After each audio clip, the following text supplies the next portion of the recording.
Good evening and welcome tonight. As you may know, the Yale National Initiative offered its first seminars in 2005.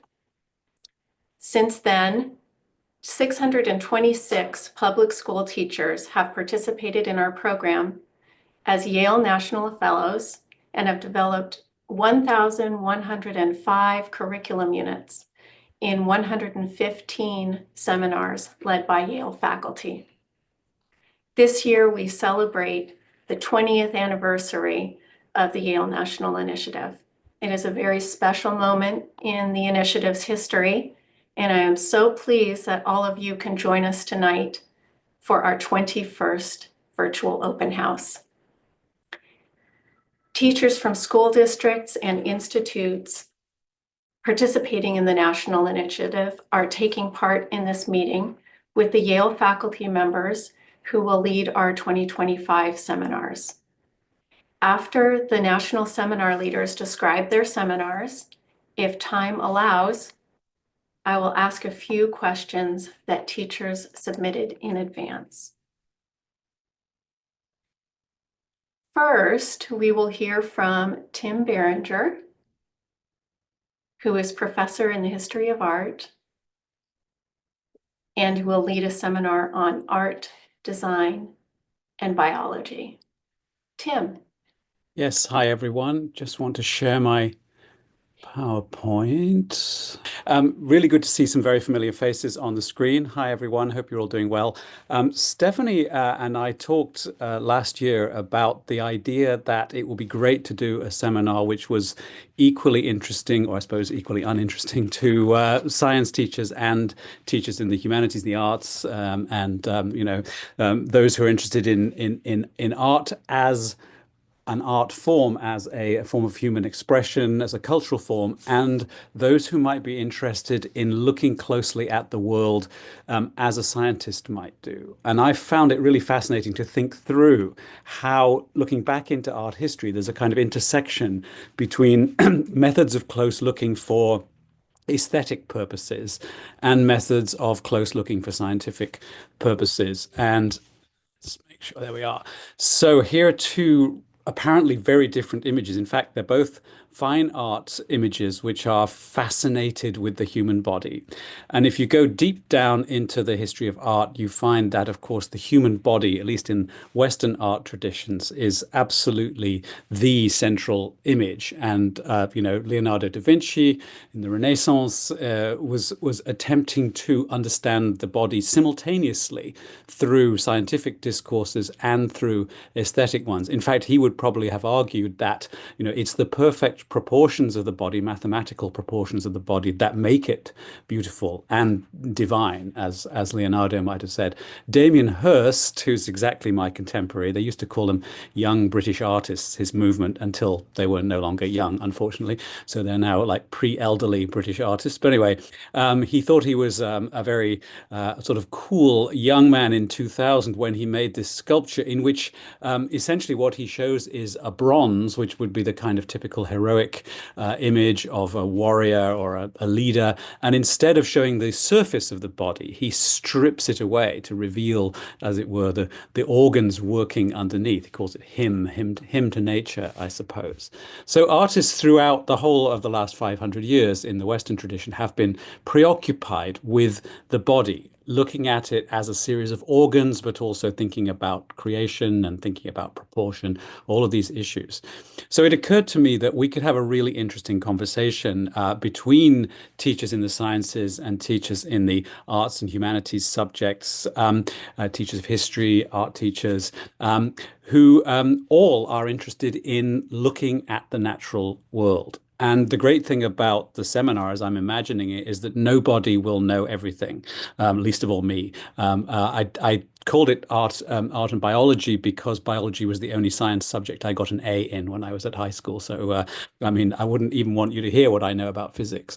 But anyway, I'm not pretending that I am a scientist. The point is to get sciences and the arts and humanities into, and social sciences as well, into conversation.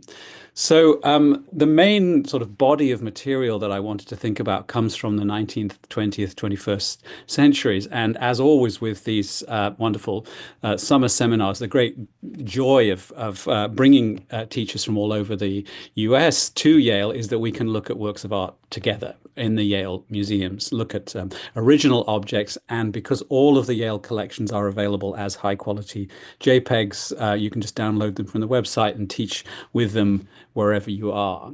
And so one of the themes I thought about was romanticism and nature, early 19th century, at the moment where poets and artists were fascinated with a kind of religious, spiritual, transcendental read on nature, like the famous Traveller Looking Over a Sea of Fog by Caspar David Friedrich. If any of you are near to New York City, this picture is on its way here right now. It's going to be shown in an exhibition at the Met Museum in the next couple of months, so look out for that. But of course, that was the same moment that biological sciences were taking their modern form in the hands of people like Alexander von Humboldt, who was collecting samples and also making a kind of study, not just of individual plants, but also of ecosystems. So our idea of ecology and of climate zones comes really from Alexander von Humboldt, his work, his book Cosmos, which contains these wonderful illustrations. So many of these books, science books, to this day, contain exquisitely beautiful illustrations, which we tend to look at only as, containing information, but they are actually worth looking at as works of art as well. And that's what this artist, Frederick Church, did. We could maybe even go down to New York to see this picture, or certainly we can study a high quality image of it, Heart of the Andes. You'll see that it's basically a Humboldt study of different ecosystems, from the snowy Ecuadorian Andes here right down to this tropical zone in the foreground. So all the different climate zones represented in art. So art and science speaking to each other. And in that same early 19th century period, the American painter Charles Willson Peale was also the creator of an amazing museum of natural history. He was interested in dinosaurs, he was interested in fossils, he was also interested in birds, such as the turkey, which seems to have just wandered into his studio here because it's an all-American turkey. They do that in my garden here in Guilford, Connecticut, too. He was there.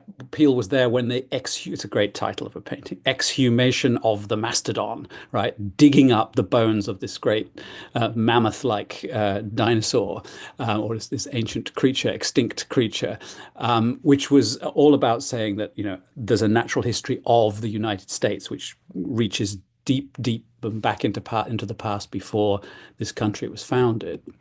And dinosaurs, who under the age of 100 doesn't find dinosaurs really, really cool? And of course, there are both actual fossils and, replicas in the Yale Peabody Museum, which have been recently redisplayed very beautifully. One question we might think of is exactly how artists have been involved in bringing to life historic collections of dinosaur bones, but also, in fact, in interpreting natural history altogether. So we'll spend a lot of time, and I don't usually do this. Usually I'm a Yale Art Gallery guy, but this time it's going to be the Peabody Museum of Natural History, which is going to be our main focus, looking at these incredible wall decorations, or sort of the panoramic frescoes, really, and also the dioramas by this remarkable artist, James Perry Wilson. I think you can see, if you look closely, there's 3D in the foreground with real natural history sample objects, and then in the background it's painted. So I think you get the idea from this. We can look at James Audubon. I want to think especially about the dodo, the survival of some fragments of the body of the last dodo up at the top, and then, of course, taking on a fictional role in Lewis Carroll in Alice Through the Looking Glass. And we can think about the way that empire and art and science came together in things like the exploration of Australia. For example, the kangaroo. It's the first Western painting of a kangaroo, but unfortunately the kangaroo died. They had to take its skeleton out and reinflate its skin like a balloon, which is why it's a funny shape in this painting by George Stubbs. We can think about evolution and the importance of the visual image for theories of evolution, and how that affected art. So this landscape painting shows us cliffs, which are very, very ancient, and thinking about the age of the earth as suddenly a matter of question. The artist actually read the book, The Origin of Species, while he was painting the picture, and suddenly understood the world a completely different way. Um, I know I'm just about out of time, but I want to think about drawing. And I think one thing we might all try to do, it's humiliating to be so bad at it when Turner was so good at it, but to think about drawing from nature and how we understand the structures of living objects by drawing them and by sitting there carefully looking at them and trying to draw them. And I think the last sort of set of connections I'd want to explore is the way that industrial designers in the 19th century picked up on imagery from the natural world to make in factories these kinds of carpets and other. I'm sure your grandmother had a horrible carpet like this, mine did.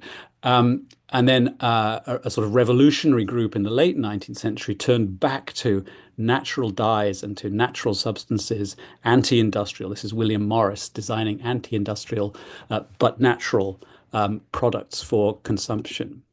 So, you can certainly see questions of illness, physical illness and sort of mental illness in works like Edvard Munch's The Scream. Everyone knows this picture, but did you know that there was after this in Germany, everyone turned away from the kind of neurasthenic body of neurosis and instead started running about stark naked and returning to nature. We may not want to use these slides in all classrooms in all school districts.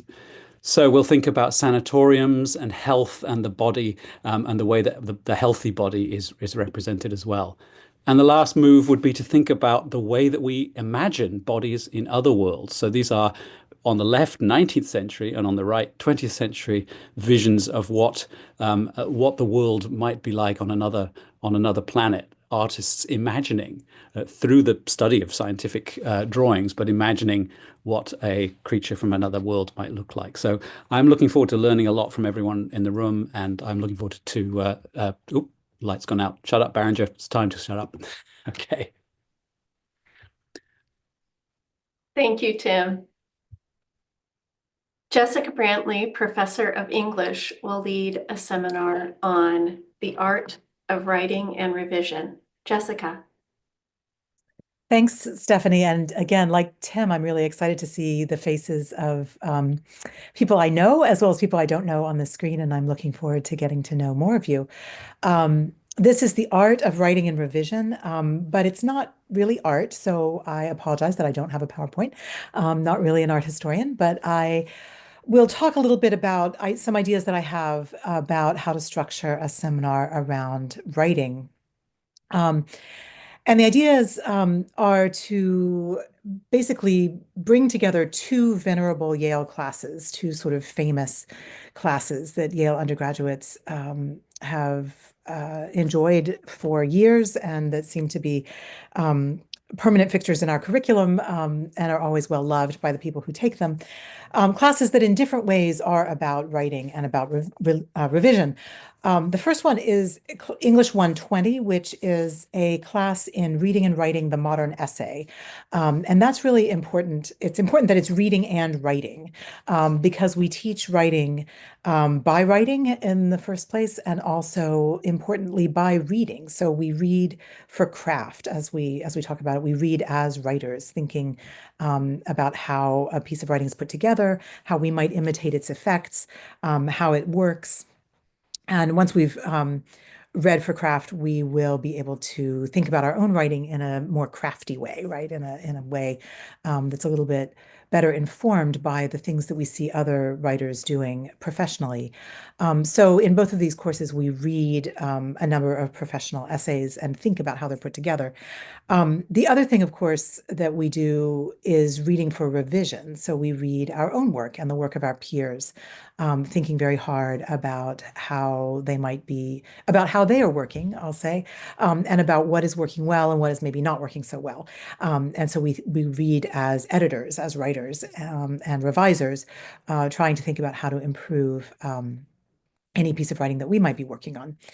So in English 120, reading and writing the personal essay or the modern essay, we think about essays in a number of different genres and read examples and then write our own. So for example, the category of the personal experience essay or the memoiristic essay is one that we might think about. And we might read people like Chang-Rae Lee, Zora Neale Hurston, Maya Angelou, Lars Eigner, Nancy Mayer, Jhumpa Lahiri. Those are essayists that we've read in the past when I've led a seminar of this kind. And when we're reading personal experience essays and thinking about memoir, we're always thinking about how the self and the experiences of the self can be harnessed to make a public point.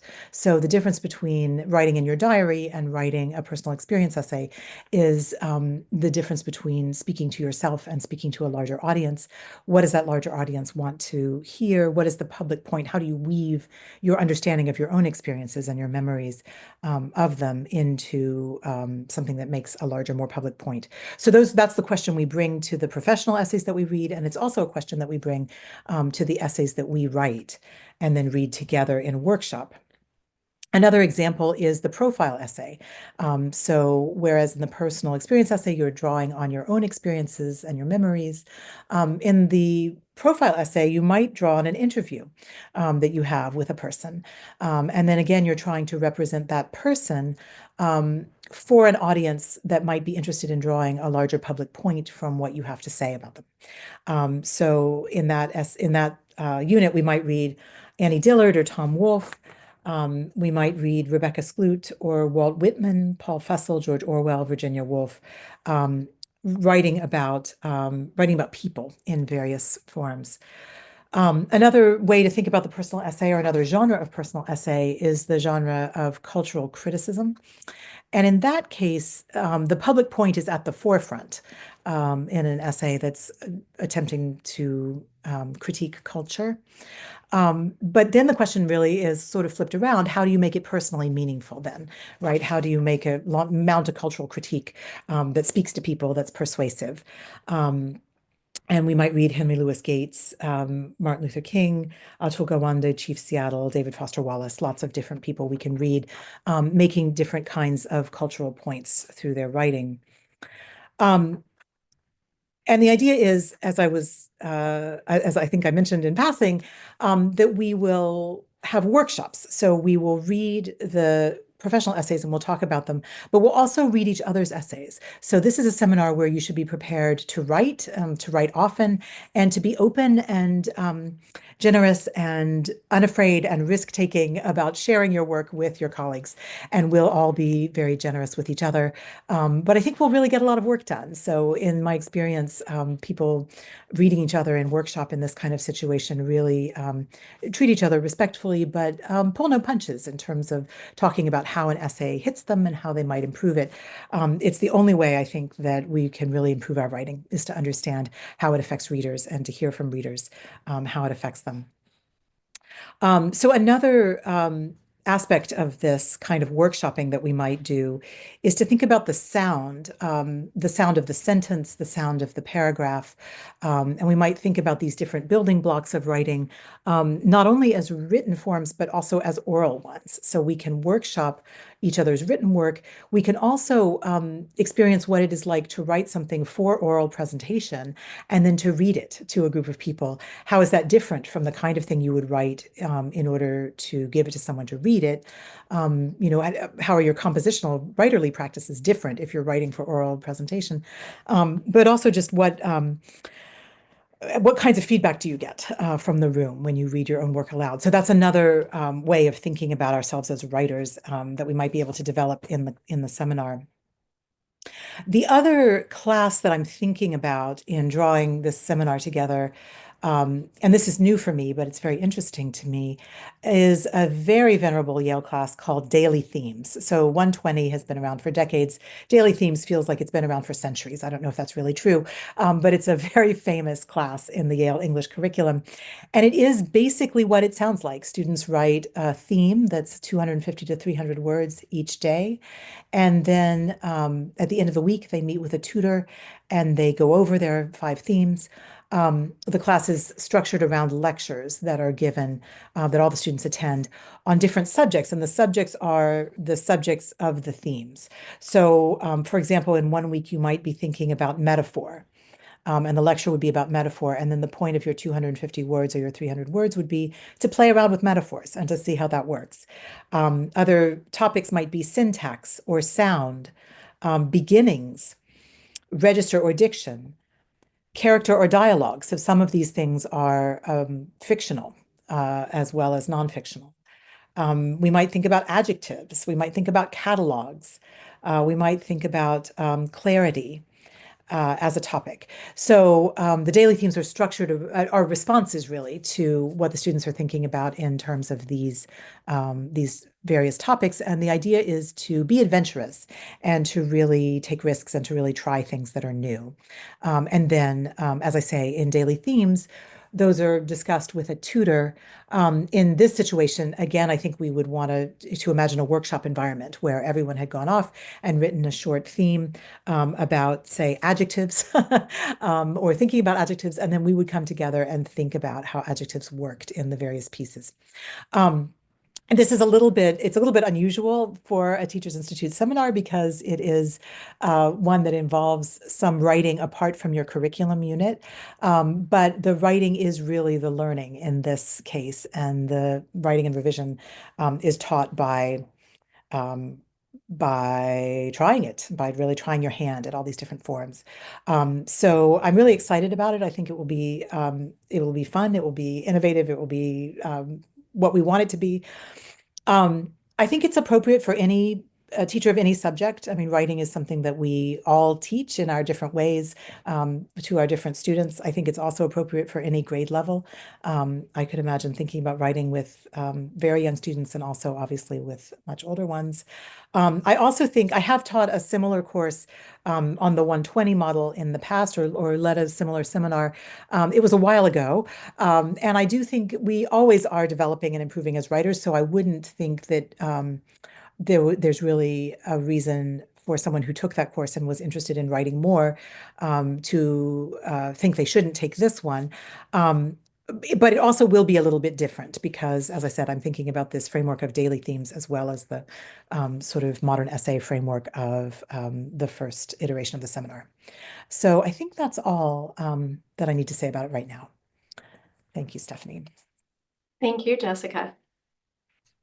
Marta Figlerowicz is Associate Professor of Comparative Literature and will lead a seminar on graphic narratives as teaching tools. Marta? So this is my first time teaching a national seminar, but not my first time teaching a Yale New Haven Institute seminar. And actually, the topic of this class session stems from a discussion that I had with my fellows this past spring, which concerned comics or graphic novels or whatever you want to call them. I had assigned a graphic novel in one of the weeks when we discussed the question of myths and fairy tales, and spontaneously there erupted a discussion over whether it was a kind of cop-out to give our students graphic novels instead of the text themselves, or whether we should think of them as bridges towards back to the original source, or maybe as something else entirely. And it struck me also as the parent of two K-12 age children that, yes, a lot of the people taught in K-12 as well as in college love graphic novels and comics, and it feels important to know and to think hard about how that love can be harnessed for pedagogy, both what the potentials and what the limitations of that are. So I conceived of this course of this seminar as something of a choose your own adventure. Depending on who joins, I'm going to adjust the syllabus to match the grade levels and disciplines that people represent, but I'm going to present here some ideas of what we might cover. So no matter who joins, we're going to begin by talking about the art of the graphic novel. And this is an image from Scott McCloud's Understanding Comics, a wonderful book that my seminar will read that is about comics as an art form. And it talks about how many of the things that we might think are just simplifications or shortcuts in the graphic narrative are actually artistic means of their own accord. So here's Scott McCloud, as a cartoon of himself, is explaining why the process of abstraction and simplification, as it seems, that takes place in narratives that are narrated through comics actually is in the service of emotional expressiveness and emphasis, as opposed to merely kind of shortcuts, getting rid of details. In some of those early days of the seminar, we would also look at some examples of kind of very avant-garde, weird comics, like this page from Chris Ware's Building Stories. And we would think about, like, what language do we use to analyze comics as an art form as well as a narrative form? How do we talk about the gutter, the layout of the panels, the size of the panels as rhetorical strategies in the way that we might want to talk about metaphors or onomatopoeias as rhetorical strategies as well. From there, kind of some places I could go include the great terrain of the early reader graphic novel, which is sometimes indistinguishable from the illustrated book, like Elephant and Piggy, many of which I now know by heart because of my children, or La Pimpa, kind of very famous surrealist Italian version of the same. And here you would think about kind of child psychology, theories of myth and fairy tales, and why and how young people connect to those narratives that are frequently visually very unrealistic, even as they are kind of powerfully emotionally expressive, and exploratory in non-obvious ways. We would also think about those classic aspects of the comic book as a history of the genre, The Amazing Spider-Man being just one of the early Marvel comic books that made the genre famous, but also infamous for supposedly rotting the brains of the youth. And here, what I would want to focus on, particularly thinking about teenagers or young teenagers, is Ta-Nehisi Coates' Black Panther series. Ta-Nehisi Coates is a famous public thinker and writer who also developed a very successful graphic novel series on the model of the Marvel DC Universe series, as opposed to following a more avant-garde tradition. And we would think about why he did that, what he achieved through it, how we can think of the graphic novel as a way of communicating complicated philosophical, political, ethical questions to young people. Going back to earlier grades, and also I love graphic novels that explain the science to young people. You're seeing here a panel from a graphic novel that's about anatomy. This is a peanut butter sandwich making its way through the digestive tract. As it says, the mouth is always the scariest part. And then just wait until you're broken up into small bits. So this is a kind of younger person example of this kind of graphic novel. Slightly older person examples are this graphic novels, which is about the history of primate research. On the left here and on the right, we have a panel from Feynman, a graphic novel that's a biography of the famous physicist Feynman, but also an explanation of the mathematical, philosophical, physical theories that made him famous. And in that part of the seminar, we would explore the explanatory power of comics, and also, I think hard about, like, how would you actually integrate this into the classroom? It's very nice to see these kinds of comic books on the bestseller list of the New York Times, where they have been, but how does one as a teacher actually use them in practice? And how does one transition from the graphic novel into an actual problem set or an actual biology lesson? Graphic novels quite recently have also famously become great spaces in which to explore questions of diversity, personal history, personal identity, of the intersection of personal history and world history. So another unit I would love to develop would cover such graphic novels as Persepolis, American-Born Chinese, or this graphic novel, which is an amazing kind of non-fictional narrative of a man who passed as white to study lynchings in the South in the early 20th century, written by a graphic novelist who himself passes as white but is Black. And in that unit, we would also think about intersections of autobiography and the graphic novel. Like, what does it mean to cartoon yourself? And to communicate to young people something about themselves as mediated through your own personal experience. And then finally, on the broadest level, if we get there, there's also a wide variety of comics that would appeal to the upper echelons of the K through 12 set that talk about philosophy, history of religion, history of the mind as such. And here, one might name the famous manga by Osamu Tezuka about Buddha, or, for example, Logic Comics about the early 20th century philosophers of language, mostly in Great Britain. So again, what I would want to do through those units is, on the one hand, think about how one can talk about graphic novels in a sophisticated way and kind of help explain to students what they find appealing about them, but also how one can use them as mediators of course content, and in what ways those two potential aims, the aim of close reading the graphic novel itself, and the aim of teaching a subject, might be in conversation with each other, potentially in tension.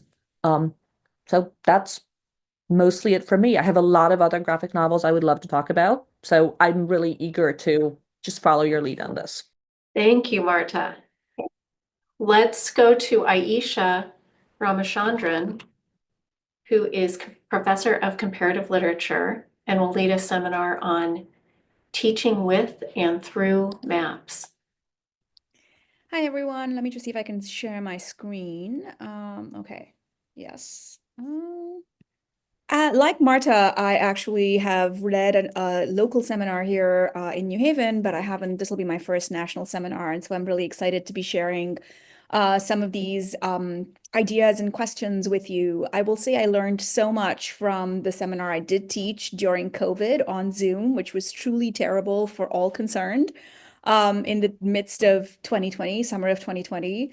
But I think in that process, I also learned so much from the fellows I worked with about the ways in which working with something like maps allows us to stretch across a whole bunch of different disciplines, the arts and the sciences, and to think not only with a kind of book learning, but a kind of hand learning. So I'm going to talk a little bit about that. So most of your students will be familiar. I'm going to actually see if I can do this. All right, great. With this map from Harry Potter, the famous moving map, which shows where people actually are and plays a crucial role in the series. And I'm pairing that here with a sort of framework that I found really helpful in talking about maps when I teach, which is to think about how a map doesn't necessarily just represent the space of the Earth, which is often how we think about it, but to think about maps as including all sorts of different kinds of realms. A map that is defined more by a mode of organization, one that can also perhaps visualize for us invisible realities. And so thinking about the ways in which the familiar maps of our GPS systems might actually be on a continuum with literary maps, with maps of our feelings, with the mood meter in your classrooms, perhaps, if you use that. So the question I kind of like to start with, and where we will start, is simply, is this a map? right? What counts as a map, what doesn't count as a map, and how do we tell the difference? And I've just given you a whole bunch of different examples here, which I hope make your brain hurt a little bit, because they bring together the question of what exactly are we mapping when we talk about a map? Are we mapping lights that are on all over the world? Are we thinking about map projections, as in this famous butterfly-shaped Waterman projection? Are we talking about mapping urban spaces and transportation systems? Are we talking about what are called heat maps?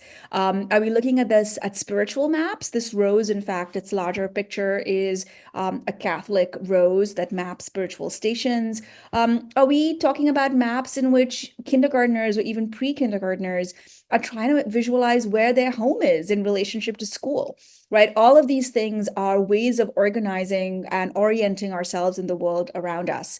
And this is very much a course that's going to think expansively and bring to bear lots of different kinds of examples that you can hopefully bring to your classrooms.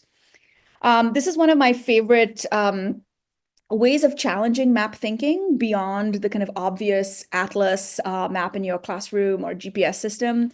And this is from Lewis Clark's poem, The Hunting of the Snark, where the whole question of maps as being something that is schematic, that's conventional, that doesn't mean anything, is being mocked here at a moment when maps are exploding as a visual device all across the 19th century.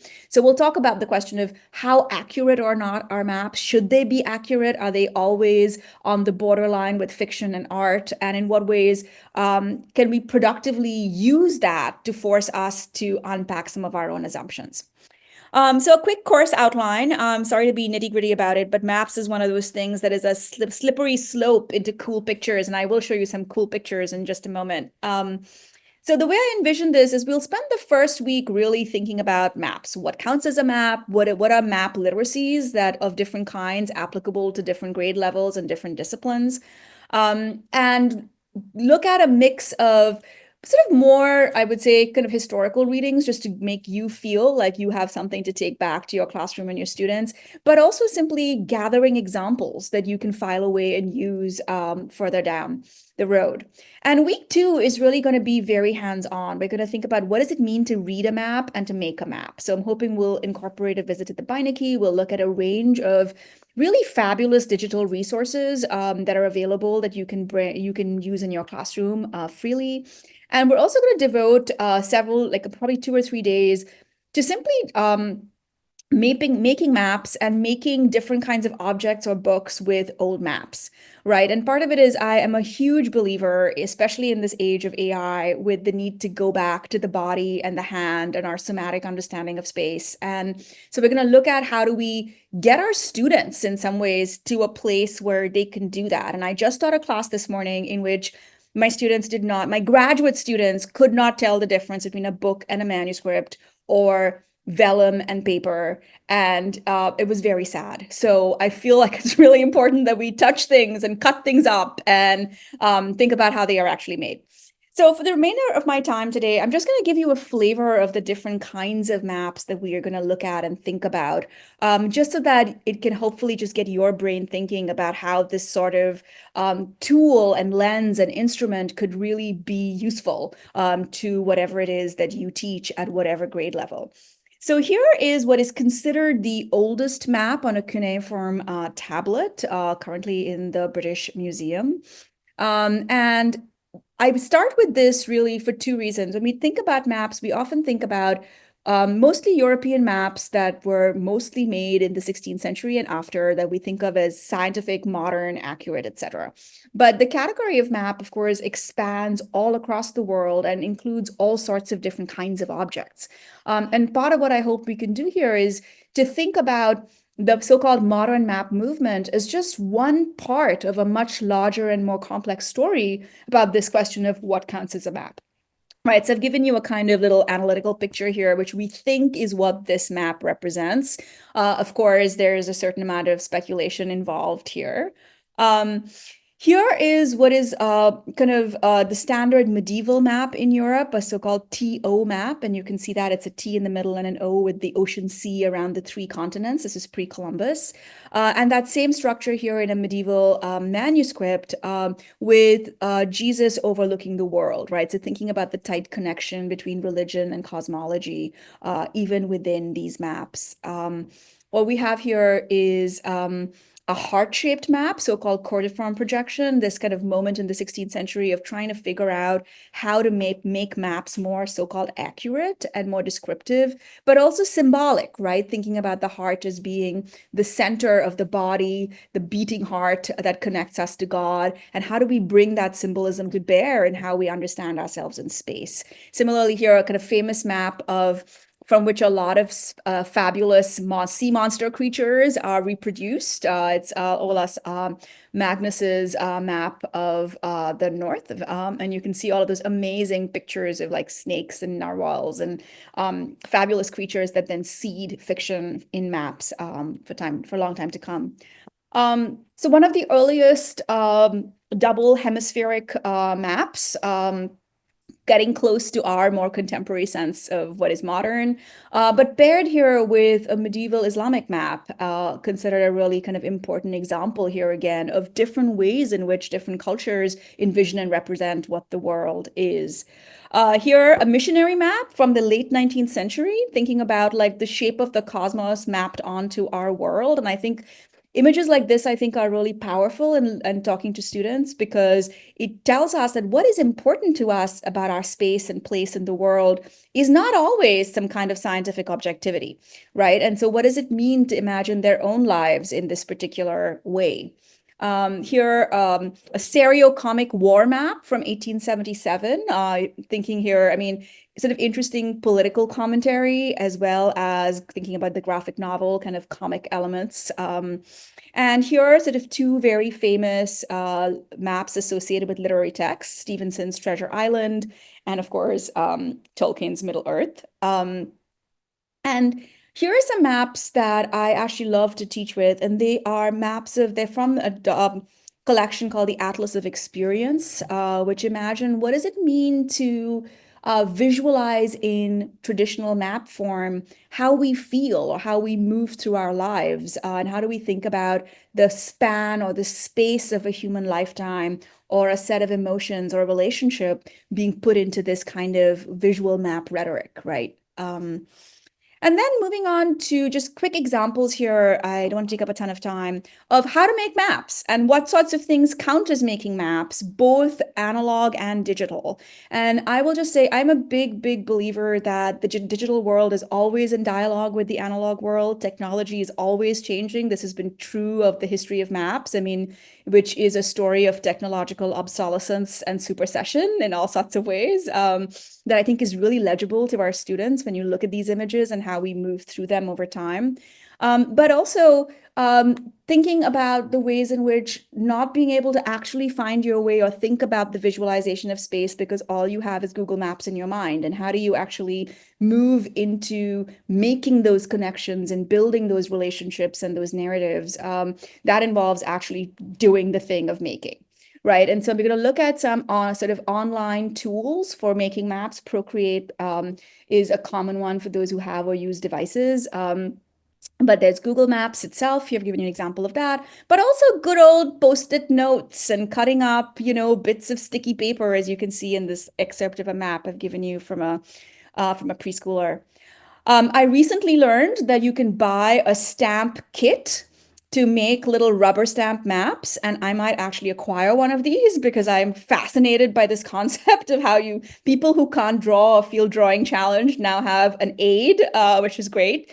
And here are some artists' books, actually, some of which are certainly not difficult to make and really simple to do, which help you think about the relationship between the map as space and the book as space, right? How do we put these things together, and how does that help us forge new kinds of relationships? So I'm hoping that this will, I'm going to stop here, stop sharing here, but this is just a kind of very quick tour of putting some ideas into your heads about the ways in which maps can be brought alive, both as objects in their own right, but as tools to make sense of all of the different subjects that we think about, from mathematics, there's tons of measuring and relational ratios involved in making maps, to questions about, social emotional development, or to history, or to science. I mean, I didn't put in my brain maps, but, mapping and biology is a huge area as well. So I'll stop there, and I will be happy to take questions later. Thank you so much, Ayesha. Jordan Petya is Professor of Environmental Engineering and will lead a seminar on infectious respiratory disease. Jordan. So let's start out by just giving you a rough outline of what the seminar is planned to look like.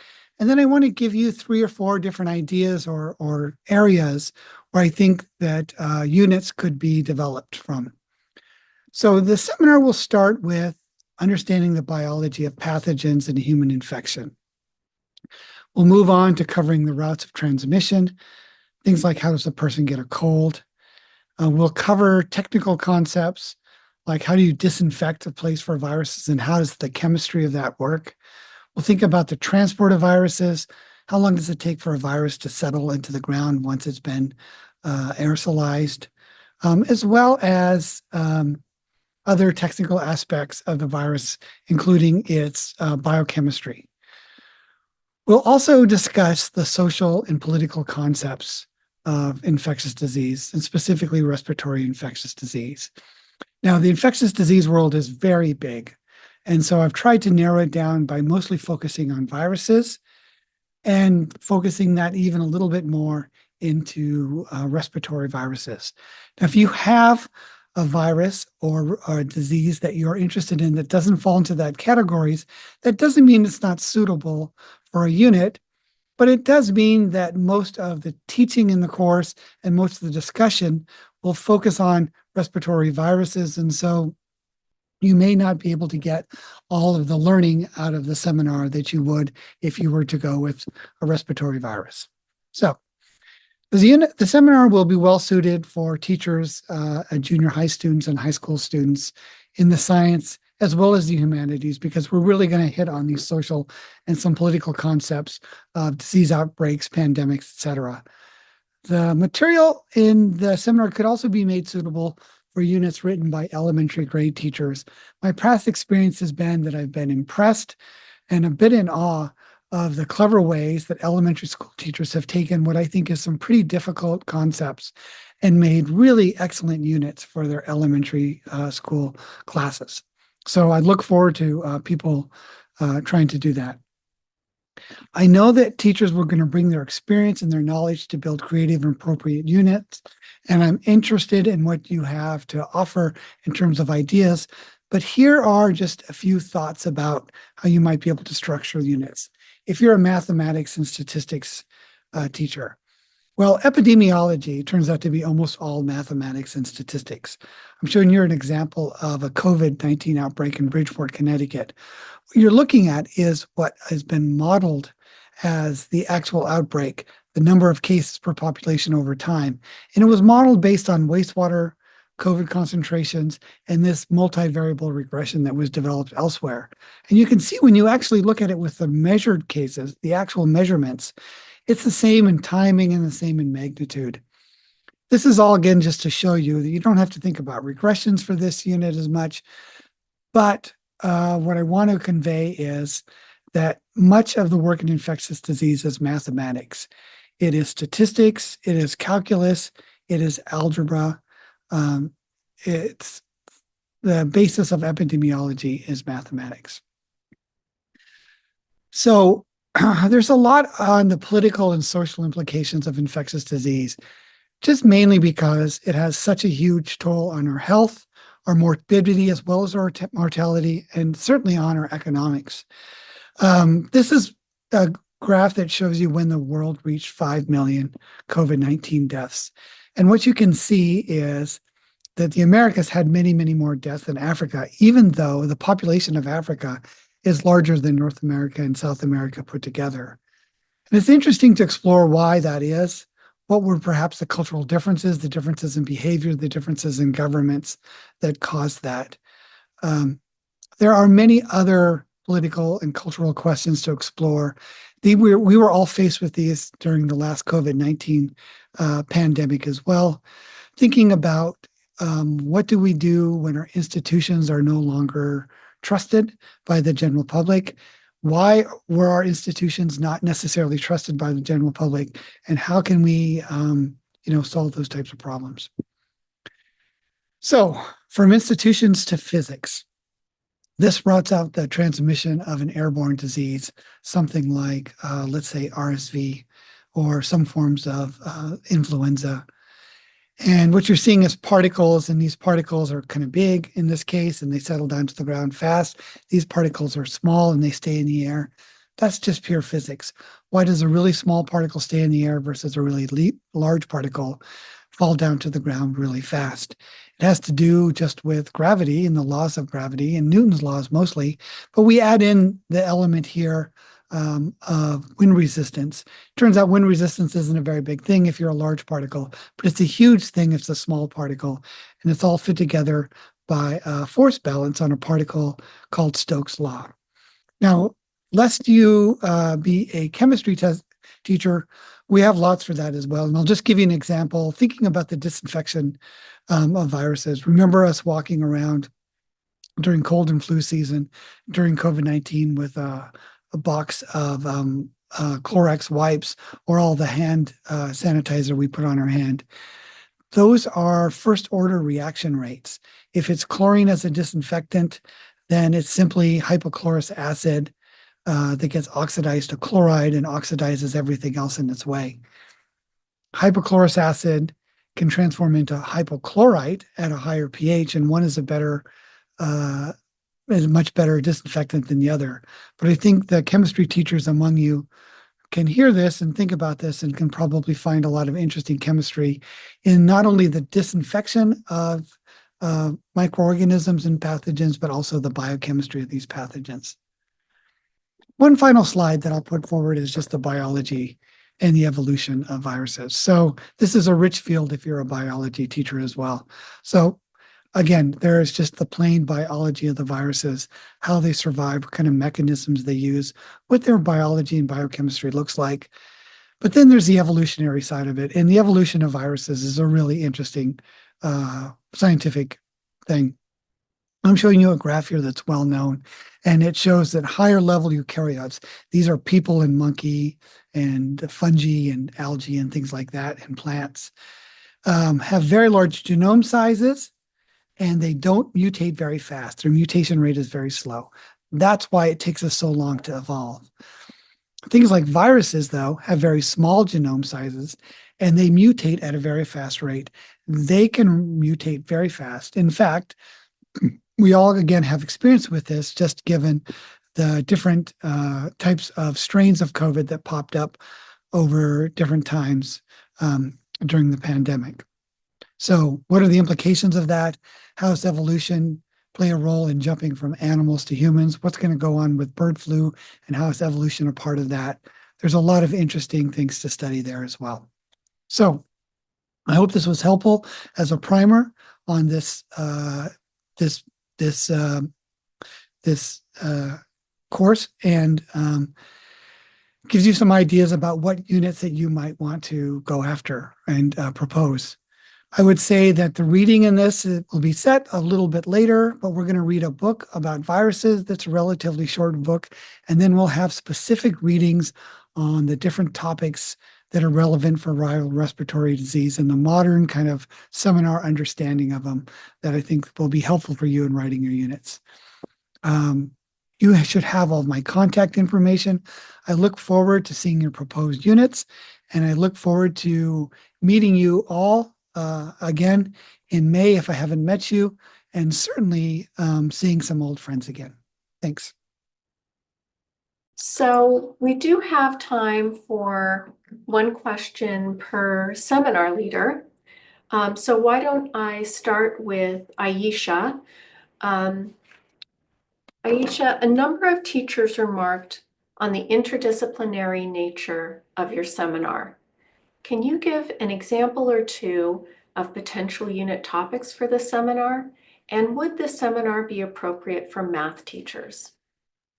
Yes, the short answer is absolutely. The maps are something that by their very nature are interdisciplinary in their making and in their interpretation. So let me start with the math teachers and say that most modern maps depend on mathematics because they're all about scale. They're all about understanding the relationship mathematically between what is out there and what you're representing on the page. And there are lots of different ways in which we can think about that. The traditional way to think about that is the scale of distance and mapping actual space on a sheet of paper. But the image of heat maps that I showed, for instance, are often about quantity and value and thinking about intensity and how that gets captured in color or in line or other kinds of visual forms. So I would say that for math teachers, particularly who are interested in scale visualization and thinking about quantitative relationships of various kinds, this is definitely a seminar that would lend itself to a lot of interesting kinds of projects that play with those ideas. More broadly, in terms of other interdisciplinary topics, for science teachers, mapping is pretty fundamental to all of the sciences, again, because of the relationship between quantitative data and its visualization to be able to sort of see relationships between different things. For those who would teach language arts, so many literary texts and various kinds of reading materials, especially now, are dealing with maps. They're there in books. They're there everywhere. And even mapping relationships, for instance, between characters and who speaks and when, and in what context do we see things. So there are many ways to think about what maps do with regard to kind of language arts work.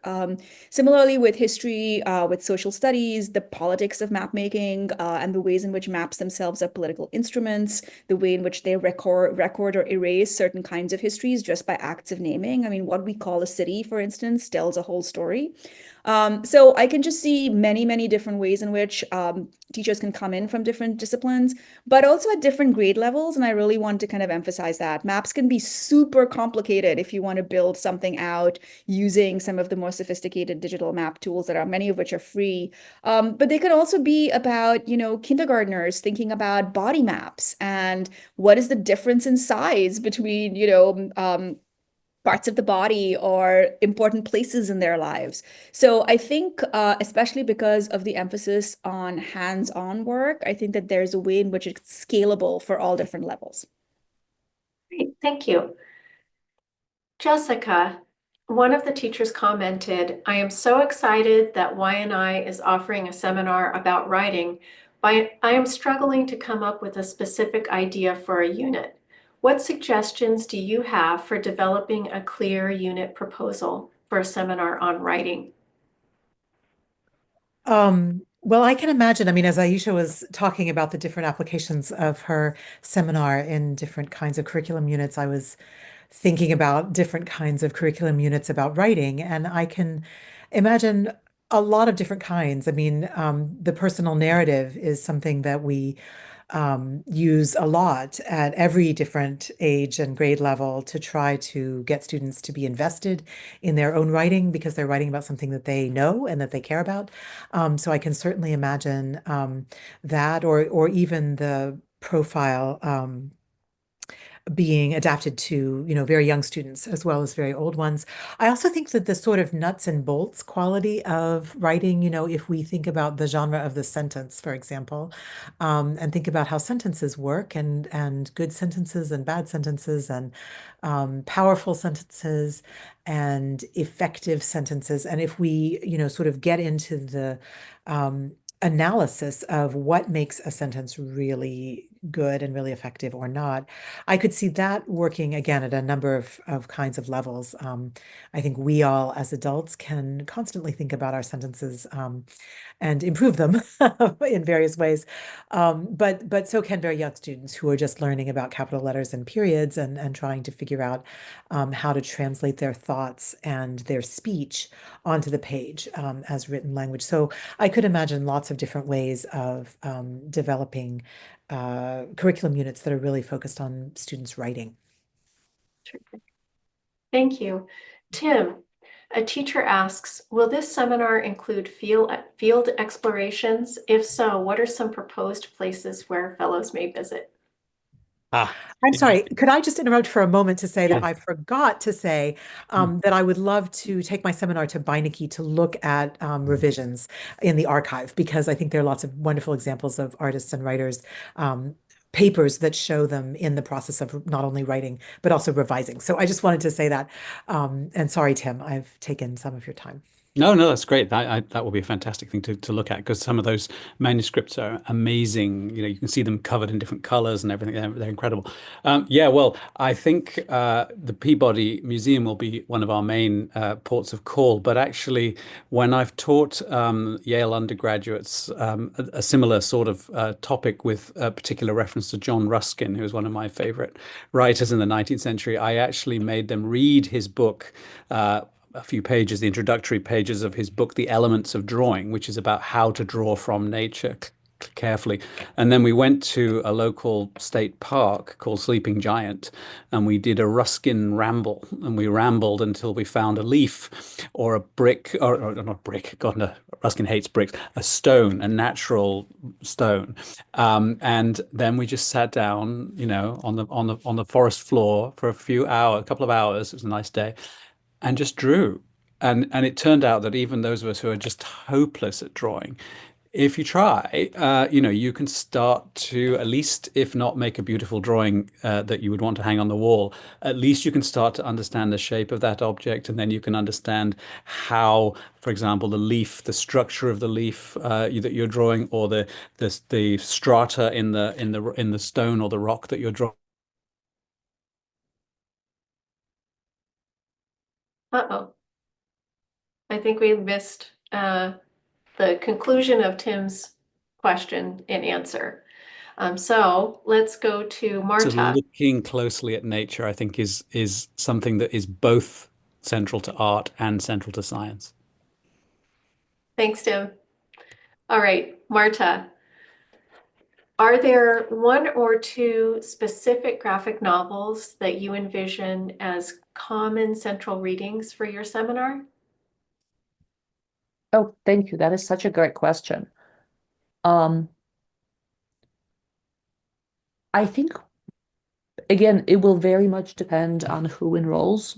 I do think one graphic novel that will definitely stay on the syllabus is Scott McCloud's Understanding Comics, because it is a graphic novel that gives us a language for talking about graphic novels. Another one that I'm definitely thinking of keeping is American Born Chinese, which is a kind of deceptively simple, relatively early grade read. And it's to me, a prime example of a graphic novel that, through simplicity and through devices that seem to appeal to students' kind of lowest common denominators, kind of builds a story that's actually very powerful and sophisticated and packs a punch. Yes, so I would say those are definitely their top two, but I am very open to suggestions. Excellent. Thank you, Marta, and thank you all for joining the open house tonight. Before we conclude, I just want to describe our next steps briefly in organizing the national seminars. Following the guidelines and eligibility criteria we have provided and the proposals we have approved for each location, the teacher representative for each school district and institute will recommend teachers to apply to become National Fellows. These recommendation forms are due in 2 weeks by January 29. After the admissions committee reviews the recommendations for their eligibility, each prospective fellow will receive a personal link to complete their fellow application online. Each applicant's principal will review the application to verify that it is aligned with district standards and significant for their school curricula, and that the teacher developing the curriculum unit will be assigned a course or curriculum area in which to teach their unit to their students during the coming school year. The application deadline is February 14. As most of you know, each district and institute will have only one teacher applying to most seminars. In this way, all locations will benefit from the full range of this year's offerings, and each seminar will include a participating teacher for most school districts. Teachers who have applied will be notified concerning their selection by April 1, and at that time, they will receive information about the organizational session at Yale, a letter from their seminar leader, and reading material to study before the seminars begin on May 2 and 3 here on campus. Later this week, a recording of the open house will be online so that any teachers who were unable to take part today will be able to view it. We also have posted on YouTube interviews of many teachers who have been National Fellows. Teachers considering applying for the first time may want to listen to those fellows describe their experience from earlier years. We are very excited about this year's program and eager to see many of you here in May, July, and November. Please contact your teacher representative with any questions you may have. Thank you all for attending and have a good night.